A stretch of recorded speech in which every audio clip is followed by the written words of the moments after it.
Night slowly fell over Min's new city, like honey pouring into every small alley and onto every rooftop.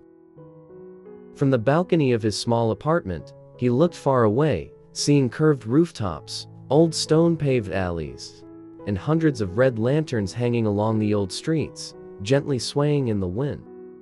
The sparkling lights reflected on the ancient walls, like memories moving in his heart, reminding him of warm mid-autumn nights in his hometown, rainy afternoons, and the familiar laughter around family meals. Min had moved to the city for almost a month to start a new job.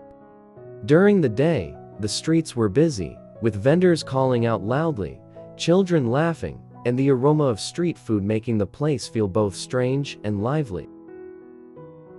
But at night, when the lights became sparse and his apartment sank into silence, Min felt the loneliness creep deep into his heart. In the first days living far from home, Min often felt heavy inside. During the day, he tried to get used to his work, his colleagues, and the busy life of the old streets. But at night, when all that remained was the sound of the wind through narrow alleys and darkness filling the room, the longing for home surged strongly. He often called his parents to hear their familiar voices, to know that someone still cared and waited for him back home. But the person he longed for most was his grandmother, who had cared for and raised him since he was a child. Her voice over the phone, though weak with age, was warm and gentle, always making Min feel comforted. "Remember to eat well and take care of yourself. Don't work too hard. Everyone at home is waiting for you," she would say softly, like the wind blowing through the leaves. One afternoon, Min opened a box of goods his mother had sent from home. As soon as he cut the twine, a familiar scent rose up. Inside were all kinds of gifts from home, a bunch of green cabbage and white radish, still holding a little soil. A bag of shiny, long-grained sticky rice, the same rice his grandmother often used to make porridge for him as a child, a bag of sweet roasted chestnuts, a few purple sweet potatoes, and several packets of traditional pastries carefully wrapped in wax paper. The round pastries, with delicate patterns pressed on top, had a golden brown color and smelled of red beans, lotus seeds, and a hint of roasted sesame. He cherished each item, his heart full of memories. Family meals together, mid-autumn afternoons spent under the grape trellis, eating pastries, drinking tea, and watching red lanterns hanging along the small alleys. These vivid images made him feel both nostalgic and warmly comforted. At the bottom of the box, Min found a small wooden box. It was simple, made from old bamboo, smooth and polished with age. When he opened the lid, his heart tightened. Inside was a traditional paper lantern, its delicate bamboo frame holding the red paper, with simple but elegant hand-painted patterns. A small piece of paper was attached to the lantern, the handwriting shaky but very familiar. "This light carries the love of your grandmother and family. No matter where you are, we are always with you. Step forward with confidence, my dear." Min's eyes blurred, his hands trembling as they touched each letter. A warm feeling spread from his heart, easing the loneliness he had carried for so long. He felt as if his grandmother was sitting beside him, whispering, reminding, and protecting him. The lantern was not just decoration. It was a bridge between home and the present, between lonely darkness and the light of love. He remembered the day he left home, when his grandmother gave him the lantern and said, "Every street has lanterns, but this one is just for you."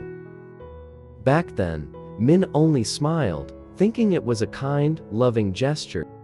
But now, seeing the old handwriting, his heart ached.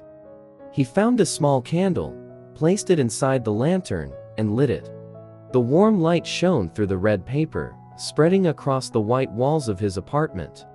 In the dark room, the little lantern shone quietly, just like the lanterns outside on the streets he had passed by. At that moment, Min realized that fear was not in the darkness around him, but in the unease he carried inside. What made him strong was not chasing away the darkness, but keeping a little light in his heart. He turned off all the ceiling lights, leaving only the soft red glow of the lantern. His small apartment felt different, as if he were standing in the middle of the old street, surrounded by hundreds of lanterns on a full moon night. For the first time in weeks, Minh felt peace.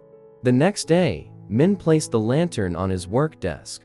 A curious colleague asked, "This lantern looks very old. Where did you get it?" Minh smiled. "It's a gift from my grandmother.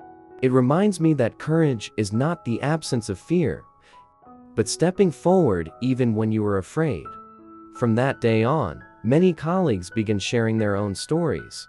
Some talked about their first time leaving home for the city, the fear and worry of adapting to a new place. Others shared childhood memories of mid-autumn nights, the light of lanterns, and family love. Minh realized he was not the only one with fear. Everyone had it. The difference was whether we choose to keep our own light alive. A week later, his younger sister sent a message. "Brother, Grandma is very healthy, but she wants you to come home to visit, talk, and have dinner with the family." Minh immediately arranged to go home. He took a train across wide fields. That evening, passing through the old street of his village, Minh saw dozens of red lanterns hanging across the narrow alleys, glowing in the wind.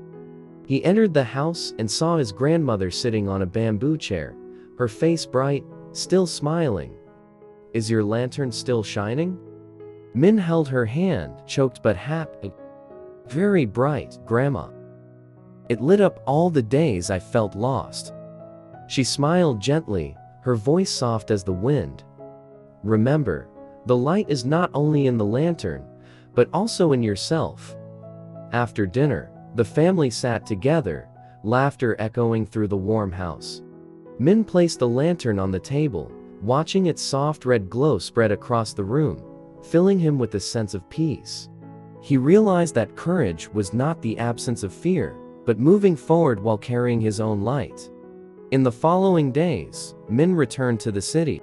He placed the little lantern by the window. Outside, the old street still glittered with thousands of lanterns hanging along the rooftops, blending with the light from his apartment. Minh whispered softly, "Grandma, I understand now. Courage is not about chasing away darkness, but keeping the light alive in your heart."